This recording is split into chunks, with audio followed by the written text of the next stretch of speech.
welcome everybody on the show. Today we're going to answer some quick questions. Are you struggling to decide if the 30% rule for housing costs still applies today? Or perhaps you found some savings bonds and you need to understand the taxes involved. And are you looking for the best high-yield savings account to maximize your returns? Well, today on the Ask Raf Show, we're going to get into these crucial questions that can make a significant difference in your financial journey. So stick around to find out how to navigate these complex financial situations with confidence and faith. Well, let me grab here and welcome Craig Van Slyke to the show. Craig, thanks for joining us again today. You are most welcome. It's good to see you again. Craig is going to tell us ahead of time. Craig is down in Louisiana and he is experiencing some weather today. So he's going to be with us. We're going to keep our fingers crossed, right, Craig? Yep. Hopefully. Yep. So let me tell you about Craig here. Craig, if you're interested in his podcast, you can go to aigoestocollege.com. That's where you can reach Craig. Well, I thought we would start with our Bible verse, so let me get right to that. And our Bible verse today comes to us from the book of Luke, chapter 16, verses 10 and 11. It says this, and I thought this was great for today's show. Whoever can be trusted with very little can also be trusted with much. And whoever is dishonest with very little will also be dishonest with much. So if you have not been trustworthy in handling worldly wealth, who will you trust your true riches? I thought that was a great one to get started today because this show's all about being faithful and being diligent with our financial decisions. And as I always like to start the show, I just want to thank everyone for joining us. I am truly grateful for the wisdom and the experience the Lord has given me through my years of accounting. And it's my honor to share that with you today to help you navigate your financial journey with faith and confidence. So, Craig, that's what we're fixing to talk about today, as they say. Yes, those are good topics. A couple of those I've struggled with myself. So I'm glad to see these. You know, if you're a human like me, you're going to struggle with those things. And I just want to tell everybody, the studio that you're seeing in, it's a work in progress. So if it sounds a little strange, I got everything off the walls because I'm going to be doing some painting tomorrow. And I'm still trying to figure out these lighting. Like I got this weird shadow on the one side, but it's a work in progress. So, but I want to thank everybody for the support. We coordinated our outfits though. And like that wasn't even planned. Like Craig and I didn't talk about this ahead of time, but we are definitely blue on this Tuesday. Well, Craig, let's get right to our first question, if you think. Would that be good? So this one comes to us from Sheila, and this is a short question, but it's blunt, right? And that is the 30% rule for housing costs still a wise guideline today? Now, you might be wondering, what are you talking about? Well, Sheila, first thing I want to say is thank you for your question. And because I totally understand how challenging it can be to determine how much of your income, and that's what we're really talking about here, how much of your income on a monthly basis should go towards housing, especially when we're in these, I'll say them difficult economic times. And listen, I've been doing this I'm not a spring chicken. I've been doing this for 30 years, and I've seen this rule change over time. I remember when I bought my first townhouse, I think I was about 22 years old. And I remember meeting with the mortgage officer and the mortgage broker and the real estate agent. And they said, well, you got to really watch because that front ratio, as they call it, needs to be no more than 29%. But I want to break that down today. So let's talk all about that. So I remember I worked with a client named Linda several years back. And Linda lived, and this is one of the things I'm going to talk about today when I answer this question. This is it depends kind of question. Because it depends where you live. Now, this particular client I work with, Linda, she lived in an urban area, which was a high cost area. So to think that she was going to get her housing cost at 30% or below was really a tough situation. So we had to use what I call a more flexible approach. And that's really what I want to talk about here for a minute. You've got to look at your overall financial goals. You got to look at your overall debt burden. And then you also have to think about future projections for your income. Those are the things you want to factor in. So, like I said, the things you really want to focus in is that geographic, what I call geographic variability, because it depends where you live. You could be living in a city where, for example, Craig, and I think you probably understand where I'm going with this. If you live in New York City, the cost of living there is a great deal higher than where I'm at. And I'm just about 2 hours south of the city out here in Middletown, Delaware. But it depends where you live. And if you live in a high cost area, that 30% is going to be pretty tough. It also depends on your income level. If you've got a more stable level of income, then you might feel more comfortable exceeding that 30% without worrying about the financial impact of that. But now, if you're one of these people that has very variable income, I just had a rhyme there almost, very variable. We'll use that one again later. But if you have variable income, let's say you're in the sales trade or your income seems to go up and down, that's when you might want to stick a little hard and fast to that 30% rule. But in my professional opinion, I'm sorry, go ahead, Craig. You had a comment? Sorry to interrupt. So 30%, is that 30% of what you take home, or is that 30% of your salary? So that's 30% of your gross income. So that would be the starting point. Yeah, because listen, and it depends on your taxes as well, Craig. That's what you're alluding to there. That's a very valid point. But no, what I'm talking about there is this is the traditional, what the mortgage brokers would call like that front ratio. The sage advice was your front ratio can be no more than 29%. What am I talking about there? So when you were applying for a mortgage, the mortgage company would look at your income and they would say, okay, Craig, your income is, let's say $10,000 a month, which is a big, let's just say $10,000 because I want to do easy math because I don't have enough fingers and toes to count today. But so if they said 30% front ratio, then your mortgage payment can be no more than $3,000 a month. And then they have what's called the back ratio. The back ratio is what we add your mortgage payment in and your car loans, any personal loans, any other debts you have. And that one generally was about 42%. So you had sort of these goalposts, for lack of a better term. You had this 30 or 29%, they used to call it 30%, or 42% on the other side. But again, it really depends on your situation.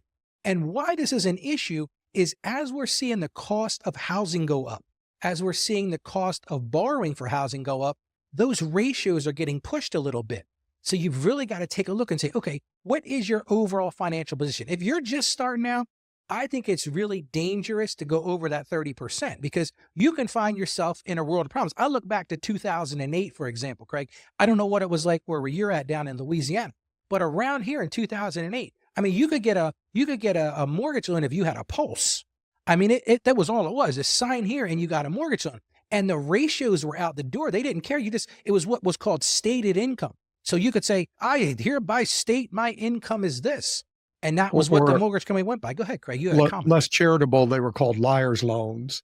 Well, yeah, I mean, I think that's a good way of looking at it. But what it did, and I'm worried about, we're going down this same path right now. What it did was it put people on, my grandmother used to say, it put them in the poorhouse. But it really did, because I looked around and there were people in what I call these McMansions who had houses they couldn't really afford.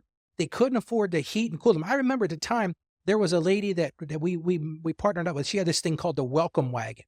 And what she would do is when somebody new moved into town, she would go and meet with them. She'd share all the people she knows, the professionals in the community, the contractors, the accountants, the lawyers. And what she said to me, her and I were meeting one day, and she says, Ralph, I go into these massive houses. And she said, you have to wear a coat because there's no heat in the house. They have very sparse furniture. And that's what this all comes down to, is how do you decide what to do? So I'm going to give some, so my big overall takeaway, I probably didn't get to this yet, but my big takeaway is this: it depends. You've got to look at your personal situation. So Sheila, to really answer your question, it depends. Are you stable in your income? What does your overall financial position look like? And what are the economic realities of where you live? Like I said, if you live in New York City, I think you're going to have a hard time staying under that 30% housing number. And then the other thing you got to look at as well is, what do you have in your savings account? What does your emergency fund look like? That's all an important part of this discussion. So I'm sorry, Craig, you had something to say. I was just saying that's a huge piece of it. If you buy, like my first house was a brand new house. It had a warranty on it. Everything was brand new. There were no substantial repair bills for a very long time. The house we're in now was not that old, 25 years old or so. But you wouldn't believe how much money we put into it. And so that's a big difference. If you're right at that 30% and you've got other bills and maybe some kids and other responsibilities, and you buy an older house, that could be going down a bad path, I think. Oh, yeah. And you just alluded to something a lot of people don't think about. And that is, I remember going into my first house. Man, I was borrowing from this one and that one to try to just get to the mortgage plate, to get the settlement done. And I remember it wasn't a week or two after I went to settlement. And like I said, I'm like 22 at the time. My air conditioner died. It's the middle of July. And I mentioned this on the show a couple of weeks ago. And I said to the guy, I said, okay, well, how much is that going to be? He's like $5,000. Like, where am I going to find $5,000? So Craig, I come Completely agree with you. So if you're already pushing it, then look for those home warranties. Make sure you've got a little bit of emergency savings, because that can get you in trouble in a hurry, as they say. Right. Well, the other thing, there's a psychological aspect to this as well. I've mentioned my older brother, who's very shrewd financially, before on the show. But back when I was in my 20s, I thought about buying a condo. I was living in Atlanta, and I could afford it. But he said, man, you're going to grow to hate that condo because you're going to have no money to do anything else. And I was in Atlanta in the 1980s, which was a very fun place for a 20-year-old to be. I can only And imagine. yeah, and fortunately, I was smart enough to listen to him, and so I didn't buy the condo. But even if you can afford it, if you're not willing to give up other things, your social life, your travel, whatever, or if you're really the type who's going to be nervous about being right at the edge financially, you might want to think twice. A house is a wonderful investment, but not if it makes you crazy. And I think you allude to a very big part to that. And that is two things. Number one is there is an emotion to it. You go and visit the houses with the realtor, and like, oh, I got to have this. You can picture this, and you can picture the family and all this kind of stuff. But the economic reality is what you're getting to, Craig, is, yeah, but what is the sacrifice you're going to make? Are you not going to be able to eat out? Are you not going to be able to travel? Are you not going to be able to furnish it? All those things have to come into that. So that's where, when I talk about sort of the questions I would work through is, how does your current housing cost compare to that 30% rule?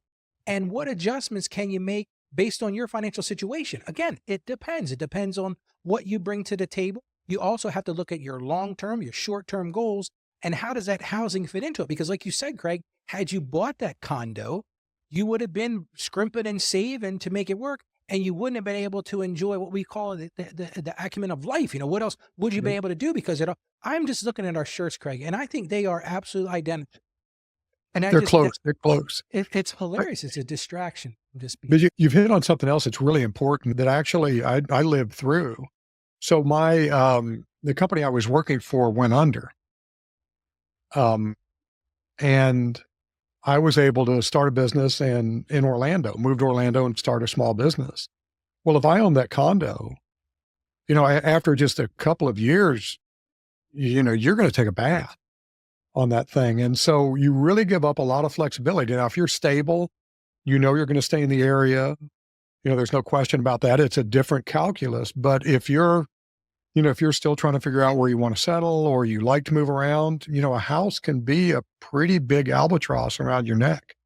Absolutely. And you don't know what the future holds. And that's where, if you're going into it, you're maxing out that loan, and then something happens. Like you said, you get downsized, or maybe, I've had situations where clients have lost a mother or father, and they needed to move closer to their remaining parent because they needed to help them out. And all of a sudden they're locked into this house. Or maybe I talked about this on the show. It's been a couple of months ago. I had a client that had bought this beautiful place in Tennessee. He was all excited. He rolled a bunch of money into it, built a big theater room, put in a koi pond. I mean, this place was fantastic. He dropped like $100,000 into this house. And all of a sudden he got an opportunity to move across the country for a great new job. And he lost just about every dollar he put into what I called the over improvement. So you got to be really careful of that, Craig. And like you said, I mean, it's that, I just feel like that you got to really pay attention to, it's not just the short-term goal, it's that intermediate and long-term. And it's so easy to make that rash, quick decision, but then you rue that day when something else happens down the road. Absolutely.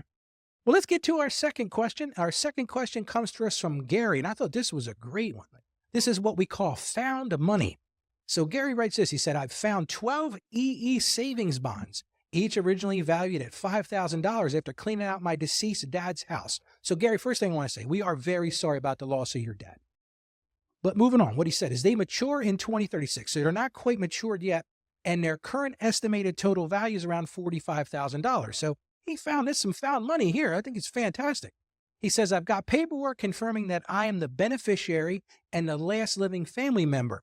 He plans to transfer these bonds electronically and cash them out in 2025. Here's his question. How do I calculate taxes on the interest earned? Specifically, can I consider the bond values at the date of my father's death as my tax basis and then pay tax only on the increase in value from that point. Well, let me just say, again, we are very sorry about your loss, Gary, but this is a great question. And Craig, it's one of those questions I don't get very often in my practice. So when I saw that, like, this is fantastic. But like I said, losing a loved one is difficult. And then you've got to navigate these financial complexities, and they can be overwhelming. So we want to start off by looking at exactly what we're talking about here. And this is where it gets a little daunting in the taxation process. But here's basically how it works. So one of the things that Gary mentions here is that he's thinking about that stepped up basis. Now, if for those of you that don't know, stepped up basis basically means this. When someone passes away, you get what's called a stepped up basis, which basically means this. Let's use a simple example. Let's say you inherit a house from your mom and dad, okay? Your mom and dad pass away and you inherit this house. Well, they may have paid $50,000 for this house 40 years ago. Well, the way that it works is on the date that they pass away. I'm just making an assumption that they both passed away or whatever the last one was. Whatever the fair market value of that asset was on the date of the last parent's passing, that's what's called stepped up basis. So now all of a sudden that house that they paid $50,000 for, hey, it could be worth $500,000 at this point. So now your basis, and why this is important, I'll mention it in a second, is your basis is now $500,000. So if you turn around and sell this house, you have very little capital gain, because now all of a sudden, because if it's worth $500,000, you sell it the next day, guess what?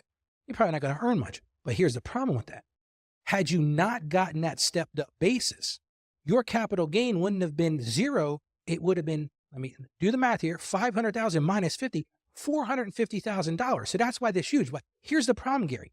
Does not work that way with these bonds.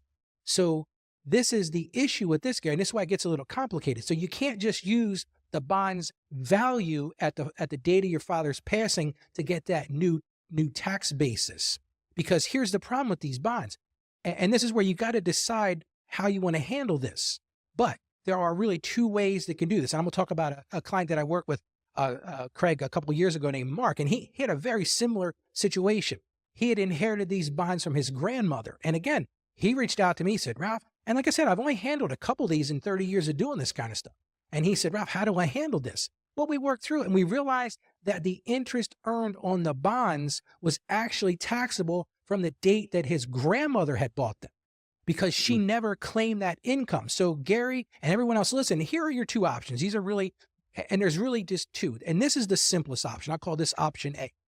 If your father didn't report interest annually, which he probably wouldn't have, because his tax person, or if he was doing his taxes, would have said, hey, why are you claiming that interest now? Claim that interest down the road when it comes due. Then what happens is you're going to have to claim that interest in the year that you redeem those bonds. So basically what I'm telling you is for 2025, you're going to have you're going to have interest on those bonds from whatever the interest has accrued from the date that your father bought them, not the date he passed away. Now, Treasury Direct, like you mentioned, you're going to go through the online site through Treasury Direct. They're going to issue you the 1099, but just be prepared, Gary. That 1099 is going to be a whopper, because whatever the interest was earned from the date that your father bought those bonds, that's what you're going to pay on tax. Now, there is a more complex approach to this. I'll talk a minute, and this comes down to a little bit of a nuanced thing. What you could do, and Gary, I don't know the situation completely because you didn't share that with me, but you could choose to report the interest accrued to the date of your father's death on his tax return, because he's going to need to file a final tax return. You didn't mention when he passed away. I don't know whether that was a year ago and you just now found these and the tax years already came up. But one of the things you could do, you could file. Now, you could also amend the return if you've already filed one. You could go ahead and claim the interest then from, let me just talk everybody through this. So dad buys the bond and the interest accrues till dad's date of death. What you could do is you could say, okay, on dad's final tax return, I'm going to show all that interest that was earned from the date of purchase up through his date of death. You could do that. Now, you might be asking, why would you do that? Well, maybe your father had very little income. If he had very little income, chances are that might be a better tax strategy, because maybe you've got more income. Maybe you're working. Maybe you've got other things, investments and all that thing going on. So that's an option that you can look at, but that gets a little more complicated, because now you're going to have the dad's tax return, or maybe it had already been filed. You got to go and amend a tax return. You've got to look at what is the best for you. So I'm going to say this, I'm going to be very bold in saying this. This is not a do-it-yourself weekend project. This is something you want to sit down with somebody and decide what's best for you, run the numbers, have somebody look at both tax strategies. I just recorded a show this morning that I'll play next week about everybody assumes if you're married, you should file a joint tax return. Well, catch next Tuesday's show because I'm going to talk about when you might not want to do that. Well, this is the same situation and a little bit different though, but you still have to make a decision of what is in the best interest of this particular situation. To be blunt, the easiest, the path of least resistance is to just put it on your tax return and, let's say suck it up, buttercup, and pay the tax. But it's worth a $200 or $300 to pay a professional to figure out, if it was one savings bond worth $5,000, it's not worth doing, but you're talking about a lot of money here. Oh, and so absolutely. I think it's probably worth consulting with somebody to see which way is better.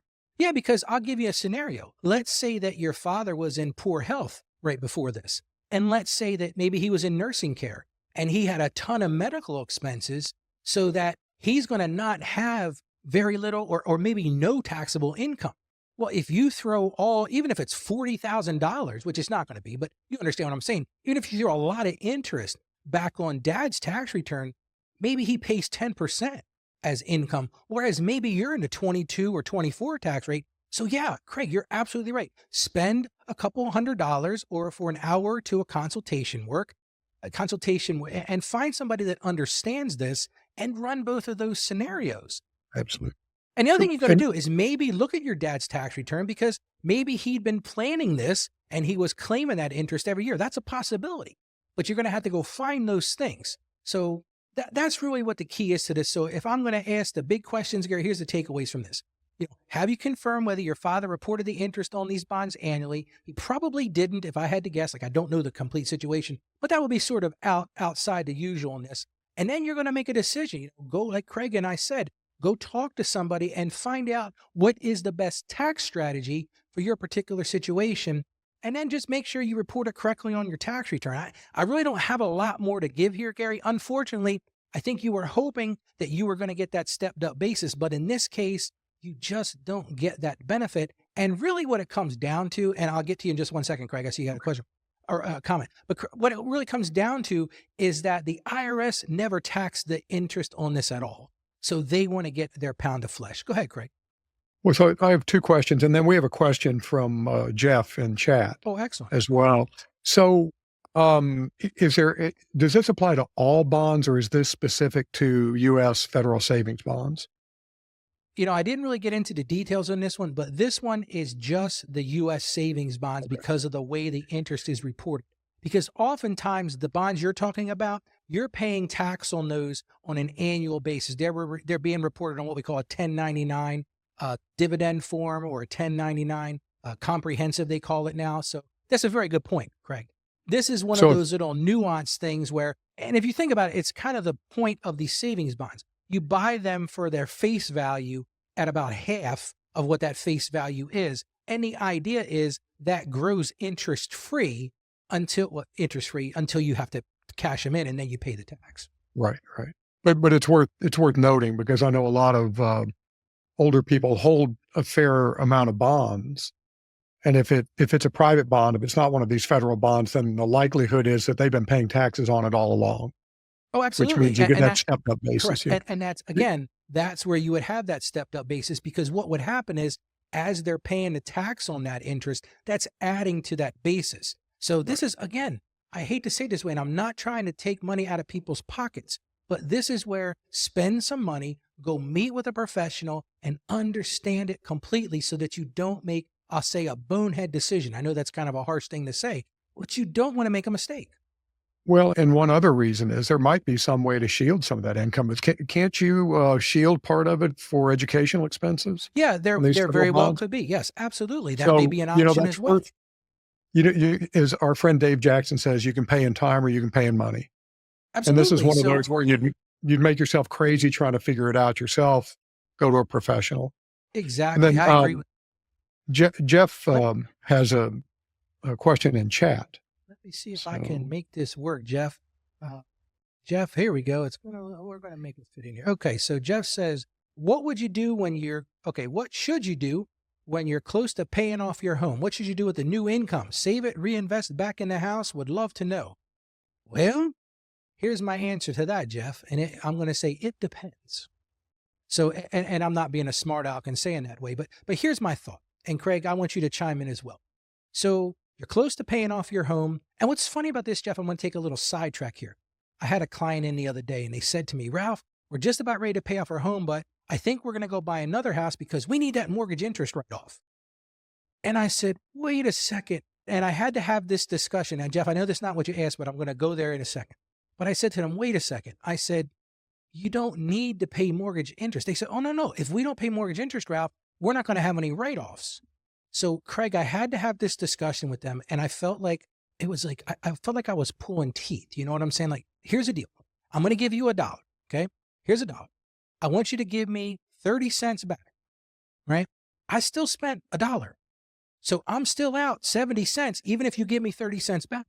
Well, that's the whole point. And that's not what you asked, Jeff, but it kind of goes along with that. So what you're really saying to me is now you have found money. You've got this, what you call new income, because you're not making that mortgage payment. So I think you really have a couple options, Jeff, and I'm going to tell you what I would do in this personal situation. Number one, I would say, what does your emergency fund look like? Have you got a good emergency fund of 6 to 12 months worth of emergency money? That's where I'm parking some of that money right away. I'm also going to look at your debts. Do you have any credit card debt? Do you have any debt that's earning less or costing you more than what you'd be earning by investing this in somewhere? And then you ask a question about, investing it back in your house. Now, Jeff, you and I know each other and we're exactly the same age. So one of the things that you might want to consider is, how do you prepare your house for that time when you're not going up? I don't know what your living situation is, Jeff, but do you start to prepare your house with, and this is going to sound kind of funny, walk-in tub? Do you start looking at, what does the accessibility of your house look like? That may be a very good reason to reinvest in your house. Plus, the truth of the matter is, you got to make that decision. Like Craig talked about a little while ago, we talked about that 30% deal. Is this going to be your forever home? If this is not going to be your forever home, then I would say don't invest it back into your house, because you're not going to probably get it back if you have to sell the house quickly. Craig, what are your thoughts on Jeff's question? Well, I mean, I totally agree with everything you've said, although I would add one thing, and this is a struggle for my Scottish soul. I was raised to be thrifty in that regard, but it's okay to enjoy money. If you have your emergency fund, set up and all those kinds of things, you don't have a lot of high interest debt. If you want to take a trip to reward yourself for paying off your house, take a trip. The other thing is, around the house, if there's something you really want to do to your house where you're going to enjoy it more, don't focus entirely on whether or not it's going to pay off on the back end. Like we need to do redo our hot tub outside. There's a long story there that I won't bore people with, but it involves a cat and a sledgehammer. But if we want to redo that, we're never going to get that money out of it. But we've got another 7 years in this house. We can go in and enjoy that hot tub in the meantime. Or in Louisiana during the summer, it's just a tub. It's not a hot tub. It's just a tub. You don't need to heat it up. It's hot enough, right? But my point is that if there's something, you want to redo the kitchen, you want to redo the bathroom, it's okay to enjoy that. But do it now. Don't wait until right before you sell the house, because then you're still not going to get your money back and you're not going to get any enjoyment out of that improvement. No, and that's the truth. And it's funny you say that, Craig. And I want to park here for a minute or two. I counsel clients all the time that are so scared to spend money. They're so scared to hear, they're so scared to make those, to enjoy their lives. And here's the thing, it's going to sound like a very dark thing to say. But what do you see? Even if we're at a client the other day, her and I were chit-chatting and she goes, Ralph, she says, my kids are pretty well off. I'm not worried about leaving for them. She says, do I need to make sure that I'm leaving this next thing for him? I looked her square in the eyes. I said, Craig, no, go enjoy yourself. So she says to me, she says, this is great. She goes, in fact, she says, we've already started to do that. They're going on a 2-week safari. And she's like, this is like the trip of our life. And we're going to spend a lot of money on it, Ralph. But she says, look, this is what I want to do. We're able to do it now. They're both retired. They have the capacity. They have the physical ability to do it. And Craig, you nailed it. Because what are you going to, you're going to put it on, park it somewhere. And then your kids or your grandkids are probably going to squander it away. I know that's a dark thing to say, but it's just true. Enjoy your life. And I'm just going to mention what Jeff said. Jeff's got another point. He said, it sounds like I'm so old I need a walk-in tub. Hey, Jeff, let me just tell you, my friend. I got the walk-in shower, with the little ledge you can step over and then pre-chew on your food. I'm not even going there, Jeff. But Craig, I think Jeff's got a follow-up, and he wants to hear let me pull this in here. It says, I want to hear the cat and Sledgehammer story. So Craig, you're on deck, my friend. We're going right to Craig. We have a little gray cat, Taz. That's one of those cats that just gets into mischief. And twice she got between the hot tub and the brick surrounding the hot tub. First time she was able to get out. Second time she wasn't. And I had finally had enough, so I grabbed a sledgehammer and broke the brick around the outside of the hot tub in order to get that little cat out. We were really afraid she was going to end up going into the pool, but or not be able to get out. So that's why we need a new hot tub. A combination of a little cat and my temper. That is a great. Hey, listen, I know how that temper goes, Chris. I totally get that. It wasn't really. To be honest, it wasn't temper. It was just I wasn't going to let that cat die inside that hot tub. No, I understand. That makes sense. Well, Jeff, hey, thanks so much for the question. We appreciate you being in the chat. Well, let's get to our third question. And for the opportunity to tell a critter story, I always enjoy those. No, I hear that. All right, so now we've got our final question, at least the question that was sent over ahead of time. And that comes from Lewis. And Lewis writes this. He says, I'm a big fan of your show. Well, thank you, Lewis. You and 2 other people. Just being fun. But thank you, Lewis. I do appreciate that comment. And love the insights you provide on personal finance. Well, that's why I do it. So Lewis says, I'm currently looking to open a high-yield savings account. Would like to hear your thoughts on what options are the best for maximizing those returns. Are there any specific features or banks you recommend based on current rates and overall reliability? Craig, I thought that was a really great question. The thing I really like about that question is Lewis is starting to think beyond that simple savings account. He's moving past that thought of, not saving money. He's thinking, oh, how can I maximize the savings? And I honestly, right from the jump, Lewis, I'm going to tell you, I think that's a smart, especially if you're looking to grow your savings safely and steadily. You're not betting it all. Oh, I got a funny story. I got to tell this one, Craig. I got to tell you. So anyway, you're going to laugh at this one. This is one of those like Ralph life things. Now, last Saturday I had to work because I had clients coming in on Saturdays with me in tax season. So my youngest son and my wife went to the local, down in Dover, Delaware, there's a Bally's casino. Well, that's not why they went, but they were having this chocolate festival. And at the chocolate festival was some of the original cast of Willy Wonka. Okay. So my son got to meet Mike TV. He got to meet Charlie Bucket. He got to meet, I can't remember the one of the ladies that was in it. I can't think of her name. And then he got to meet a Oompa Loompa. So you got to picture this for a second. I don't have the picture to show. My son is 6'7", okay? We call him Sasquatch. I mean, he's a big kid, full like ZZ Top beard. And I'm sitting at my desk. I'm meeting with a client. Up on my screen pops a picture of my 6'7" son and about a 4-foot tall Oompa Loompa. So anyway, that was hilarious. But why I tell this story, okay? So they're at this casino. My son had never been in a casino before. He's 23 years old. And he said, we went into the casino, Dad, because we wanted to walk around and take a look at things. And this is going to make sense here in a second, Lewis, if you're listening. So anyway, my wife and him walk up to the roulette table. And like I said, he never played before. My wife's lucky number is 7. So she says to my son, she says, his name is Gage. She says, Gage, look, whatever you do, I want you to put money on number 7. So my son, he's taken in by the bells and the sirens and color, all the sounds and all this kind of stuff. So the guy spins the ball around. It's going around. My son had put his bets down. And guess what hit? 7. So my wife is jumping up and down. She's having a great time. And everybody's looking at her like, this lady's lost her mind. She looks down at the table. And guess what my son had forgotten to do? Put the bet down. He forgot to bet on 7. He bet on 8 and he bet on 12. Now, Lewis, so I heard about this story afterwards, Craig, and I'm like, oh man. So the pit boss says to my wife, I bet your son's walking home today, isn't he? Yeah. Well, you did avoid the whole thing of whether or not he was going to have to split the money with her. So yeah, I didn't go there because I wasn't sure what was going on between, mom and son in that regard. But it was really funny. But it was cool. They got to meet the original cast members of Willy Wonka. And I apologize, I can't think of the lady's name. Anyway, it was really kind of cool. But what's interesting to me is, and the reason I tell this story is, you could go and as Lewis, this is the whole point of this. You could go and put all that money on black. You could put all that money on 7, but Lewis, you're making a better choice. And the reason I went there is you've decided that you want something that is safe. If you're going to put money in a savings account, it's safe. That's the whole point of that. So asking a big picture question, I'm a big fan of credit unions. That's just, I used to run a credit union and that's my bias. But to be blunt with you, there are some great banks out there that do it, but you just want to pay attention to, what the savings account is. You want to pay attention to, what are the competitive rates? And the thing is, like you said, also, by the way, you want to look at this too. And Craig and I actually, we had a discussion about this many months ago. I don't know if you remember, Craig.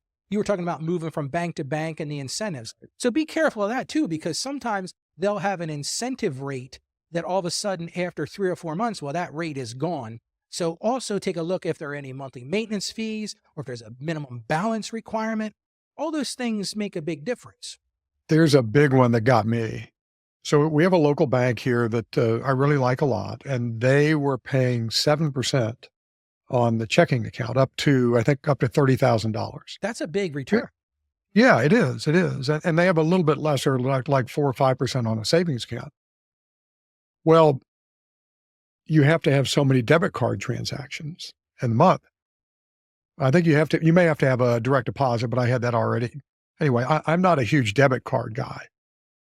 I like the protections of a credit card. You and me both. So I'm keeping track of these. And then 1 month we don't get our interest.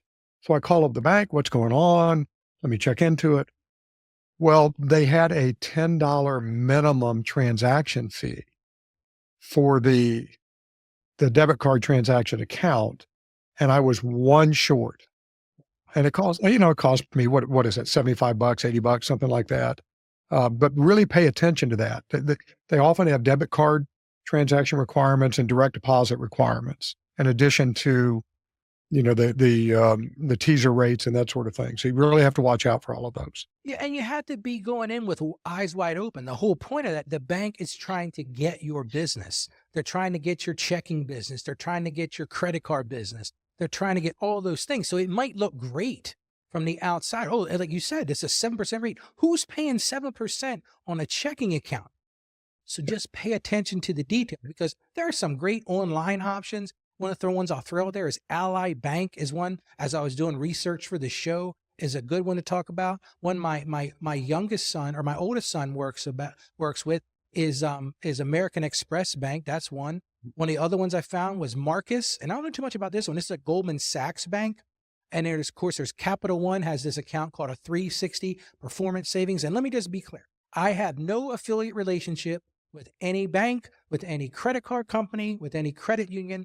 I just say, go do your due diligence, pay attention to the details like Craig mentioned, make sure they have FDIC insurance. Now, if it's a credit union, they're not going to have FDIC insurance. Now, here's where I'm going to nerd out a little. Credit union. So credit unions are covered by the NCUA, which is the National Credit Union Administration, or credit unions are also state chartered, so they could be covered by a state charter. But again, do your due diligence, understand what you're getting into, and make sure that is really the best fit for you. Because what you might find, Lewis, is maybe you put a portion in a high yield savings account, but maybe you buy some CDs. Maybe you ladder those CDs by doing a 6-month CD, a 12-month. Because right now, we're in a weird spot, I think, in general in our economy. I think we're in a weird spot. There's a weird inflation things going on. I don't know what interest rates are going to do. One of the things I said to the client earlier today is, honestly think, this is not a doom and gloom show. I think we're in for a big market correction. I really think that's going to happen. And I just think we're going to see a significant downturn. I think there's going to be an upturn. I think all the things that we're seeing now are going to turn around. But I think in the short term, there's going to be a downturn. So one of the reasons that I like the idea of the high yield savings is you're not locking that into anything. You're going to be able to be flexible with your money. Because right now, I think liquidity, what I mean by liquidity is being able to access it and move it around. You're not locking it in the stock market. You're not locking it into a bond. You're not locking it into a CD. Craig, did you have thoughts on that as well? I did. I'm glad you brought up liquidity, because I think that makes these sorts of accounts a great place to park your emergency fund. The downside of a CD is if you have to cash it in early, you could take a little bit of a hit. Same thing with stocks. You can sell stocks, but if there's a downturn, you may be losing money. But these high yield savings accounts are a nice place to park that money that you might really need um, in case of an emergency. And also, you're not limited to just one of these. Absolutely. Once you understand their requirements to get the higher interest rate, you may find it worthwhile to have a couple of them or three of them. There's nothing stopping you from doing that. Absolutely, I agree with that. And I think that's a worthy thing to do because you might find this credit union that offers this benefit or this bank that offers this benefit. It could come down to convenience. Maybe you want a bank that's right there in your neighborhood. I mean, the truth is, I honestly, I deal with a credit union and I can't remember the last time, Craig, that I even stepped foot in the credit. I mean, I just don't go there. I mean, even in my accounting practice, pretty much all of our transactions are done electronically. We don't even really deal with that many checks anymore. We've got some people that still write checks, but most of it's electronic and there's just no reason. So one of the things I'm going to encourage you to do, Lewis, is don't think about it in terms of the banks that are, or the credit unions that are just in your community. Go online. You can go to bankrate.com. You can go to nerdwallet.com. There's a bunch of sites like that. But pay attention, make sure it's a reputable site. Look and see what's out there. And don't be afraid to move it around. Like Craig said, spread the wealth. It's okay to do. Well, and you can even go so far as if you're married, you and your wife can set up separate accounts and you can, I mean, you're playing within the rules. So I don't think it's really double dipping, but Tracy and I could have both had $30,000 accounts in this bank. And it wasn't worth the hassle for us to try to deal with all those debit card transactions, but it could be for other people. So there are a lot of ways to, I'm hesitant to say play the game, but play the game. But Craig, that's what it is. It's gamifying it. And, and you can make fun, and that's a fun thing to do sometimes. I was watching something on TV that, I know what it was. One of my good friends has a podcast and it's called Walking is Fitness. And he talks about that what he's learned to help people on their fitness journey is gamify it. He says, make it, I'm going to do a 10-minute walk every day. I'm going to have this much time in this. You can do the same thing with your finances. It's okay to gamify it. As long as you're aware that it's not, you're not throwing the dice and saying, what am I going to hit here? But you can gamify this and you can have a great deal. I won't say fun, but if you're a nerd like me and you like to look at investments and all that, it can be a great deal of fun to try to figure out, like you said, you and your wife, Tracy, could have done something where you put a little bit here, a little bit there. You both could have benefited from it. It reminds me of one of those offers, like when you go out to the grocery store or something and it's like, if you spend this much money, you get this much back. Well, so my wife and I get two separate carts and, she goes first, I go second, and we're doubling the bonus. Hey, you know what? I think that's a reasonable thing to do. Why not? Yeah. I mean, they set the rules. You're just playing by them. That's right. As long as you're playing by the rules, that's the key, right? You don't want to get locked up. That's not fun. No. So let me end with this. So here are my key takeaway questions I think you need to ask. What are the most important features you're looking for in a high yield savings account? Is it convenience? Is it the ability to get to the money easily? Is it the rate? And then take a look at it and see what current rates are in your banks, your credit unions, and find out which one's best for you. And here's the thing. You can't really make a bad decision because if it's FDIC insured or NCUA insured, hey, if you get on the bank, if the bank gets on your nerves a month later, transfer it. It's okay. Now, another thing you got to be aware of, my wife ran into this the other day. Be cautious because most banks have a number of transactions per month that you're allowed to take from these high yield savings accounts, or they'll reduce your rate or they'll move you into a traditional savings account because you got to understand it from the bank standpoint. When I used to run a credit union, I was on the other side of the desk. We wanted to be able to lock that money up because we're lending it out on the other side. We might be doing a 5-year car loan or a 4-year boat loan or a home loan even. So we're trying to lock that money in. So it's a little bit of a game, but pretty much if you just want to say, hey, this doesn't work for me, you can move it to somewhere else and just, and be willing to, the other thing I'm going to say here, Craig, is don't just set it and forget it because it's real easy to go into that mentality and want to set it, but then you don't realize all of a sudden that this bank's offering, a 0.5% more. Well, if you've got a lot of money, 0.5% is a lot of bucks. So pay attention to what's going on. And those rates can change. Apple Savings has dropped their rates 2 or 3 times in the last month or so. Also, watch fees.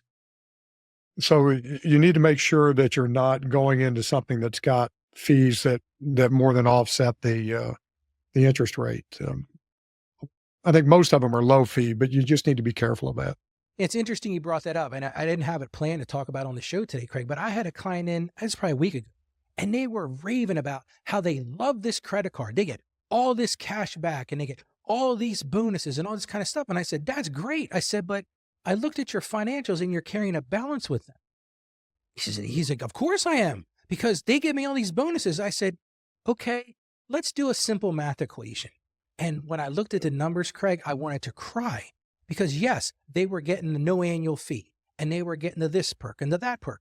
But I looked at it, they paid like $4,000 in interest on this credit card over the past year. And what did they get in perks? I think a whopping $1,500. And I looked across the desk and I said, this is going to sound terrible. I said, but you guys don't realize you're losing money, and it's so many people lose sight of that. So that's why I think it's so important what you said, Craig, because it's real easy to go into it with the mentality of, oh, this is a great rate. This is fantastic. But then they're eating you alive with fees. Like Craig said, if you're not getting those debit transactions they want you to get, hey, all of a sudden you've got a big problem and you're not really getting the, we'll call bang for your buck that you thought you were going to get. Right. Absolutely. Well, Craig, I think that's about it for today. That's the questions that I had. Anybody have any other questions in the chat? I'm happy to answer them. I just want to let everybody know one of the things that I do is I do write a blog post, and I've got a button. Here we go. So if you're interested in our blog post, every time I do a show, we have a blog. You can get to that by going to AskRalphPodcast.com/blog. I do a daily show. It's both on audio and video, and I write a blog every day. The other thing I'm going to ask you to do, if you would consider it, is support the show.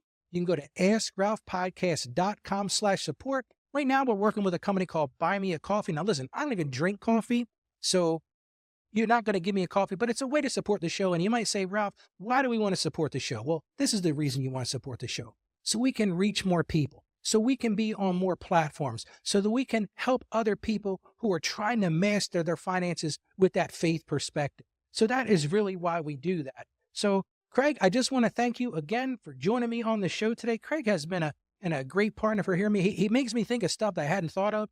And now we're even matching. So I guess now we're going to coordinate every week, Craig, and we're going to say, okay, we do a red shirt today. So, but now it might be a game. See, we might gamify this. There you go. We may be able to do that. So Craig, we got a couple extra minutes. Craig, what's going on with AI Goes to College? Any big things going on your podcast? Yeah, we're working towards a big project, maybe early summer, to try to help faculty better figure out how to deal with AI. So it's rolling along. Things are changing all the time. OpenAI's deep research was the latest big one, and it's pretty amazing. Pretty amazing. I produced about a 30-page document in about 15 minutes today. And I want to tell you, just because AI Goes to College, you would think that Craig's podcast is only for higher education. It's not. I'd love it to learn about the new things with AI because, listen, folks, this is where we're going. AI is a reality in our world. And I think it's great that Craig and his co-host really deep get into that because it's a reality.